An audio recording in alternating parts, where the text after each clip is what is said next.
ರಾಜ್ಯ ಕಾಂಗ್ರೆಸ್ನಲ್ಲಿ ಬಹಳಷ್ಟು ಸಂಚಲನಕ್ಕೆ ಕಾರಣವಾಗಿರುವಂತಹ ವಿಚಾರ ಅಂತ ಅಂದ್ರೆ ನಾಯಕತ್ವ ಬದಲಾವಣೆ.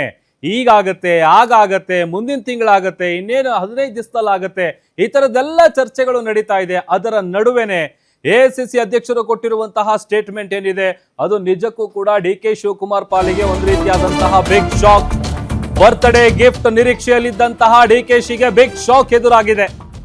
ಬಂಡೆ ಬಣದ ವೇಗಕ್ಕೆ ಬ್ರೇಕ್ ಹಾಕಿದ್ರ ಮಲ್ಲಿಕಾರ್ಜುನ್ ಖರ್ಗೆ.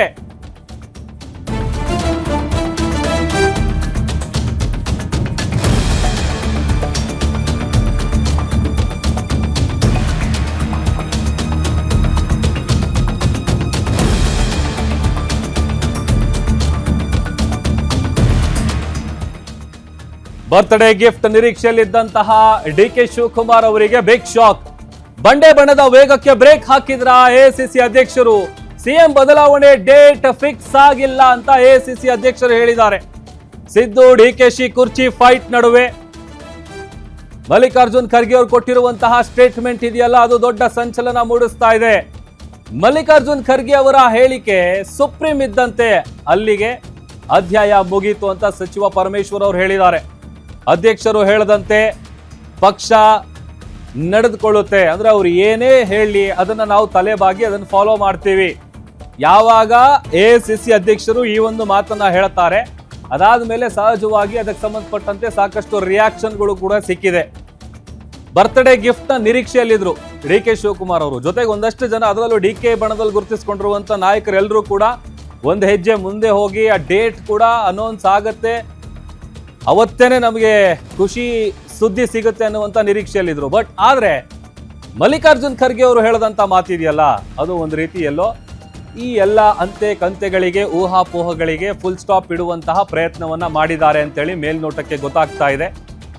ಅಧ್ಯಕ್ಷರು ಹೇಳದಂತೆ ಪಕ್ಷ ನಡೆದುಕೊಳ್ಳುತ್ತೆ, ಅವ್ರು ಏನೇ ತೀರ್ಮಾನ ತೆಗೆದುಕೊಂಡ್ರು ಕೂಡ ನಮ್ಮ ಬೆಂಬಲ ಇರುತ್ತೆ, ಪಕ್ಷ ಅದನ್ನ ತೀರ್ಮಾನ ಮಾಡುತ್ತೆ ಅಂತ ಡಿ.ಕೆ. ಸುರೇಶ್ ಅವರು ಹೇಳಿರೋದು. ಜೊತೆಗೆ ಈಗ ಪಂಚರಾಜ್ಯಗಳ ಚುನಾವಣೆಯ ಫಲಿತಾಂಶ ಬಂದ ನಂತರದಲ್ಲಿ ರಾಜ್ಯ ಕಾಂಗ್ರೆಸ್ನಲ್ಲಿ ಅದರಲ್ಲೂ ದೊಡ್ಡ ಮಟ್ಟದ ಒಂದು ಬೆಳವಣಿಗೆ ಆಗತ್ತೆ. ಇದು ಕಳೆದ ಕೆಲವು ದಿನಗಳಿಂದ ಚಾಲ್ತಿಯಲ್ಲಿರುವಂತಹ ಬಿಸಿ ಬಿಸಿ ಟಾಪಿಕ್ ಇದು. ಹಾಗಾಗಿ ಇವತ್ತು ಎಐಸಿಸಿ ಅಧ್ಯಕ್ಷರು ಹೇಳದಂತ ವಿಚಾರ ಇದೆಯಲ್ಲ, ಅದು ಸಹಜವಾಗಿ ಸಾಕಷ್ಟು ಸಂಚಲನಕ್ಕೆ ಕಾರಣ ಆಗಿದೆ.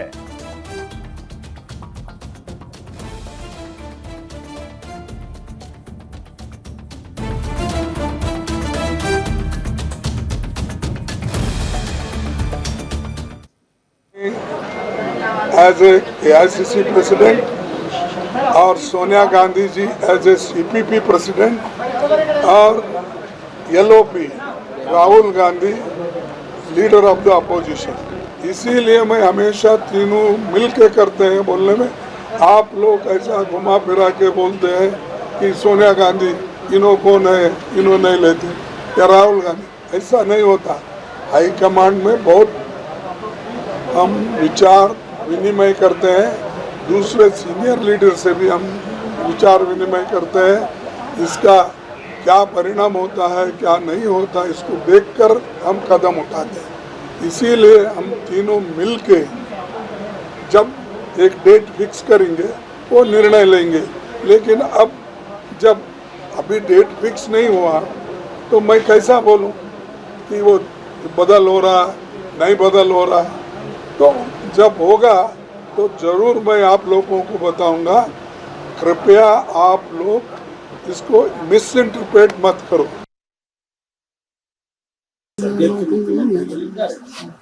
ಅವರು ಮತ್ತೆ ಬದಲಾವಣೆ ಮಾಡೋದು ಅಂತ ಪ್ರಶ್ನೆ ಈಗಂತೂ ಸದ್ಯಕ್ಕಿಲ್ಲ. ಅದನ್ನು ಕೂಡ ನಾವು ಸ್ವಾಗತ ಮಾಡ್ತೇವೆ. ಯಾಕಂದ್ರೆ ಅವರು ಹೇಳಿದ ಮೇಲೆ ರಾಹುಲ್ ಗಾಂಧಿ ಅವರು, ಸೋನಿಯಾ ಗಾಂಧಿ ಅವರು ಮತ್ತು ನಮ್ಮ ವೇಣುಗೋಪಾಲ್ ಅವರು, ಸುರ್ಜೇವಾಲ ಅವರು ಎಲ್ಲ ಕುರಿತು ಮಾತನಾಡಿ ಎಲ್ಲೋ ಒಂದು ಕಡೆ ಅಭಿಪ್ರಾಯಗಳು ಬಂದಿರುತ್ತೆ ಅಂತ ನನ್ನ ಭಾವನೆ. ರೈಟ್ ಅವರು. ಆದ್ದರಿಂದ ಅವರು ಹೇಳಿದಂಥ ಮಾತಿಗೆ ಬಹಳ ಪ್ರಾಮುಖ್ಯತೆ ಇರುತ್ತೆ ಅಂತೇಳಿ ನಾನು ಹೇಳ್ತೇನೆ. ಅದರಿಂದ ಅದು ಅಲ್ಲಿಗೆ ಮುಗಿಯುತ್ತೆ ಸದ್ಯಕ್ಕೆ. ನಮ್ಮ ಅಭಿಪ್ರಾಯದ ಪ್ರಕಾರ ಅಖಿಲ ಭಾರತ ಕಾಂಗ್ರೆಸ್ ಪಕ್ಷದ ಅಧ್ಯಕ್ಷರು ನಮ್ಮ ಪಕ್ಷದಲ್ಲಿ is the supreme authority. Rahul Gandhi ಅವರು ಶಾಸಕರಿದ್ದಾರೆ, ಅವರು ಹೇಳ್ತಾರೆ. ನನಗೆ ಅದ್ರ ಬಗ್ಗೆ ಮಾಹಿತಿ ಇಲ್ಲ. ನಾನು ಮೊದಲೇನು ಹೋಯ್ತಾ ಇಲ್ಲಪ್ಪ, ನಾನು 15 ವರ್ಷದಿಂದ ಜೊತೆಲಿ ಹೋಯ್ತಾ ಇರ್ತೀನಿ, ಬರ್ತಾ ಇರ್ತೀನಿ. ಯಾವಾಗಲೂ ನಾನು ಓಡಾಡೋದು ನಿಮಗೂ ಗೊತ್ತು, ನನಗೂ ಗೊತ್ತು. ನಾನೇನು ಹೊಸ್ದಾಗೇನು ದೆಹಲಿಗೆ ಅಪರೂಪಕ್ಕೆ ಏನೋ ಹೋಗ್ತಾ ಇಲ್ಲ, ಹೋಯ್ತಾ ಇರ್ತೀನಿ. ಕೆಲಸ ಇದ್ದಾಗೆಲ್ಲ ಹೋಗ್ತಾ ಇರ್ತೀವಿ. ಪಕ್ಷ ಅದನ್ನು ಅಧ್ಯಕ್ಷರವರು ಅವ್ರೇನು ಹೇಳ್ತಾರೆ ಅದರಂತೆ ಪಕ್ಷ ನಡ್ಕೊಳ್ಳೋದು. ಮತ್ತಷ್ಟು ಡೀಟೇಲ್ಸ್ ಕೊಡ್ತಾರೆ ನಮ್ಮ political bureau head Maruti Pavagada live join ಆಗ್ತಾ ಇದ್ದಾರೆ. ಮಾರುತಿ, ರಾಜ್ಯ ಕಾಂಗ್ರೆಸ್ನಲ್ಲಿ ನಾಯಕತ್ವ ಬದಲಾವಣೆಯ ಟಾಪಿಕ್ ಏನಿದೆ ಅದು ಕ್ಲೈಮ್ಯಾಕ್ಸ್ ಹಂತಕ್ಕೆ ಬಂತು ಅಂತ ಅನ್ಕೊಳ್ಳೋ ಹೊತ್ತಿಗೆ AICC ಅಧ್ಯಕ್ಷ ಮಲ್ಲಿಕಾರ್ಜುನ್ ಖರ್ಗೆ ಅವರು ಕೊಟ್ಟಿರುವಂತ ಸ್ಟೇಟ್ಮೆಂಟ್ ನೋಡಿದ್ರೆ ಆ ಥರದ್ದು ಏನು ಬದಲಾವಣೆ ಆಗಲ್ವಾ? ಏನ್ ಕತೆ, ಏನು ಅವ್ರ ಮಾತಿನ ಅರ್ಥ ಅಂತ? ಇಲ್ಲ, ನಾಯಕತ್ವ ಬದಲಾವಣೆ ವಿಚಾರ ಯಾವುದೇ ಸರ್ಕಾರ ಇದ್ದರೂ ಕೂಡ ಇರುವಂತಹ ಮುಖ್ಯಮಂತ್ರಿಗಳನ್ನು ಬದಲಾವಣೆ ಮಾಡೋದು ಅಷ್ಟು ಸುಲಭದ ಕೆಲಸ ಅಲ್ಲ. ಹಿಂದೆ ಹಲವು ಸರ್ಕಾರಗಳನ್ನು ನಾವು ನೋಡಿದ್ದೀವಿ. ಈಗಲೂ ಕೂಡ ರಾಜ್ಯ ಕಾಂಗ್ರೆಸ್ ಸರ್ಕಾರದಲ್ಲಿ ಅದೇ ಆಗ್ತಾ ಇರುವಂಥದ್ದು. 2023ರಲ್ಲಿ ಕಾಂಗ್ರೆಸ್ ಪಕ್ಷ 136 ಸ್ಥಾನ ಗೆದ್ದಾಗ 50-50 ಫಾರ್ಮುಲಾದ ಅಡಿಯಲ್ಲಿ ಅಧಿಕಾರ ಹಂಚಿಕೆ ಆಯಿತು ಅನ್ನುವಂಥದ್ದನ್ನು ಅವತ್ತಿಂದ ಇವತ್ತಿನವರೆಗೂ DK ಶಿವಕುಮಾರ್ ಅವರ ಬಣದವರು ಹೇಳ್ತಾ ಇದ್ದಾರೆ. ಮತ್ತೊಂದು ಕಡೆ ಸಿದ್ದರಾಮಯ್ಯ ಅವರು ಅದನ್ನು ಅಧಿಕೃತವಾಗಿ ಕಾಂಗ್ರೆಸ್ ಹೈಕಮಾಂಡ್ ಮುಂದೆ ಆಗಿಲ್ಲ ಅನ್ನುವಂಥ ಒಂದು ರೀತಿಯಲ್ಲಿ ಸಿದ್ದರಾಮಯ್ಯ ಮತ್ತು ಅವರ ಬಣದವರು ಮಾತನಾಡ್ತಾ ಇರುವಂಥದ್ದು. ಹೀಗಾಗಿ ಕಂಟಿನ್ಯೂ ಮಾಡಿ. ಹೀಗಾಗಿ ಇದು ಪ್ರತಿದಿನವೂ ಕೂಡ ಚರ್ಚೆ ಆಗ್ತಲೇ ಇದೆ. ಒಂದು ಕಡೆ ಸಿದ್ದರಾಮಯ್ಯ ಅವರು ಬಣದವರು ಹೇಳ್ತಾ ಇದ್ದಾರೆ, ಮತ್ತೊಂದು ಕಡೆ DK ಶಿವಕುಮಾರ್ ಬಣದವರು DK ಶಿವಕುಮಾರ್ ಅವರು ಇದೇ ಅವಧಿಯಲ್ಲೇ ಮುಖ್ಯಮಂತ್ರಿ ಆಗಬೇಕು, ಎಲ್ಲವೂ ಕೂಡ ಅಂದುಕೊಂಡಂತೆ ಆಗಿದ್ರೆ 2025 ನವೆಂಬರ್ ತಿಂಗಳಲ್ಲೇ ಅವರು ಮುಖ್ಯಮಂತ್ರಿ ಆಗಬೇಕಾಗಿತ್ತು ಅಂತ. ಆದರೆ ಈಗ ಕಾಂಗ್ರೆಸ್ ಹೈಕಮಾಂಡ್ ಪಂಚರಾಜ್ಯಗಳ ಚುನಾವಣೆಯ ಇದ್ದಂತಹ ಬಿಸಿನೂ ಕೂಡ ಕಂಪ್ಲೀಟ್ ಆಗಿದೆ. ಮೇ 4ಕ್ಕೆ ರಿಸಲ್ಟ್ ಬರ್ತಾ ಇದೆ. ತದಬಳಿಕ ಅಂತಿಮವಾದಂಥ ಒಂದು ನಿರ್ಧಾರವನ್ನು ಮೇ ತಿಂಗಳಲ್ಲೇ ತೆಗೆದುಕೊಳ್ಬೇಕು ಅನ್ನುವಂಥ ಒಂದು ಒತ್ತಾಯ DK ಶಿವಕುಮಾರ್ ಅವರ ಆದಿಯಾಗಿ ಅವರ ಬೆಂಬಲಿಗರು ಹೇಳ್ತಾ ಇದ್ದಾರೆ. ಮತ್ತೊಂದು ಕಡೆ ಸಿದ್ದರಾಮಯ್ಯ ಅವರ ಬೆಂಬಲಿಗರು ಯಾವಾಗ DK ಶಿವಕುಮಾರ್ ಹಾಗೂ DK ಸುರೇಶ್ ಅವರು ದೆಹಲಿ ಹೈಕಮಾಂಡನ್ನು ಭೇಟಿ ಮಾಡಿದ್ರು, ಬಳಿಕ ಹೋದಂತಹ SC ಮಹದೇವಪ್ಪ ಅವರು ಆಗಿರ್ಬೋದು, ಸತೀಶ್ ಜಾರಕಿಹೊಳಿ ಅವರು ಆಗಿರ್ಬೋದು, ಮಲ್ಲಿಕಾರ್ಜುನ್ ಖರ್ಗೆ ಅವರನ್ನು ಭೇಟಿ ಮಾಡಿ ಆಗಿರುವಂಥ ಒಂದು ಡ್ಯಾಮೇಜನ್ನು ಕಂಟ್ರೋಲ್ ಮಾಡದೇ ಇದ್ದರೆ ಮುಂದೆ ಬರ್ತಾ ಇರುವಂತಹ ಸ್ಥಳೀಯ ಸಮಸ್ಯೆಗಳನ್ನು ಎದುರಿಸೋದು ಭಾಳಷ್ಟು ಕಷ್ಟ ಅನ್ನುವಂಥದ್ದು. ಜೊತೆಗೆ ಸದ್ಯಕ್ಕೆ ಸಿದ್ದರಾಮಯ್ಯ ಅವರನ್ನು ಟಚ್ ಮಾಡಿದ್ದಾದರೆ ಮುಂದೆ ಯಾವೆಲ್ಲ ಪರಿಣಾಮಗಳು ಆಗ್ಬೋದು ಅನ್ನುವಂತಹ ಮನವರಿಕೆಯ ಮಾತುಗಳನ್ನು ಹೇಳಿ ಬಂದಿರು. ಕೇವಲ ಮಲ್ಲಿಕಾರ್ಜುನ್ ಖರ್ಗೆ ಅವ್ರಿಗೆ ಅಷ್ಟೇ ಅಲ್ಲ, ಸುರ್ಜೇವಾಲಾ ಮತ್ತು ವೇಣುಗೋಪಾಲ್. ಯಾಕಂತ ಹೇಳಿದ್ರೆ ಮಲ್ಲಿಕಾರ್ಜುನ್ ಖರ್ಗೆ ಅವ್ರಿಗೆ ಇವ್ರಿಗೆ ಹೇಳಿದ್ರೂ ಗೊತ್ತು, ಹೇಳದೇ ಇದ್ರೂ ಕೂಡ ಗೊತ್ತು. DK ಶಿವಕುಮಾರ್ ಅವ್ರಿಗೆ ಅವಕಾಶಗಳು ಸಿಗದಿದ್ದರೆ ಮುಂದೆ 2028ಕ್ಕೆ ಯಾವೆಲ್ಲ ಪರಿಣಾಮಗಳಾಗುತ್ತೆ ಅಂತ ಅದರ ಕಂಪ್ಲೀಟ್ ಮಾಹಿತಿನೂ ಕೂಡ ಇದೆ. ಅದೇ ರೀತಿ ಸಿದ್ದರಾಮಯ್ಯ ಅವರನ್ನು ಏಕಾಏಕಿ ಕೆಳಗಡೆಗೆ ಇಳಿಸಿದ್ರೆ ಅದು ಯಾವ ರೀತಿಯಾಗಿ ಸಮಸ್ಯೆಗಳಾಗ್ಬೋದು ಅನ್ನುವಂಥದ್ದು ಕೂಡ ಅವ್ರಿಗೆ ಗೊತ್ತಿದೆ. ಹೀಗಾಗಿ ಈಗ ಮನವರಿಕೆ ಮಾಡ್ಕೊಳ್ಬೇಕಾಗಿರುವಂಥದ್ದು ಎರಡೂ ಟೀಮ್ಗಳು ಎಲ್ಲಿ ಅಂತ ಹೇಳಿದ್ರೆ, ಒಂದು ಕಡೆ ರಾಹುಲ್ ಗಾಂಧಿ ಅವರನ್ನು, ಸೋನಿಯಾ ಗಾಂಧಿ ಅವರನ್ನು ಹಾಗೂ ಪ್ರಿಯಾಂಕಾ ಗಾಂಧಿ ಅವರನ್ನು, ಸುರ್ಜೇವಾಲಾ, ವೇಣುಗೋಪಾಲ್ ಅವರನ್ನು.